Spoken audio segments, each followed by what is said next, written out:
Opposition Chief Whip and the sitting legislator from Gambegre Constituency Saleng A. Sangma will soon be vacating his assembly seat after getting elected as the Member of Parliament representing Tura Parliamentary Constituency. MPCC President informed that Saleng A. Sangma will visit Delhi on Wednesday to arrange his papers before taking oath as the newly elected MP of the Lok Sabha. Pala also said that he will be going to Delhi on Wednesday to help Sangma to get his papers ready and will also introduce him the party leadership. When asked, Pala said the newly elected Tura MP will take a call within 15 days about vacating his assembly seat.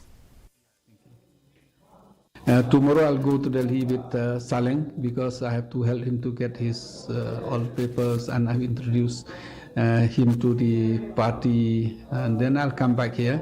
We'll start moving for the next elections. We'll reorganize the party, we'll reposition ourselves, and I think there's no surrender, there's no going back.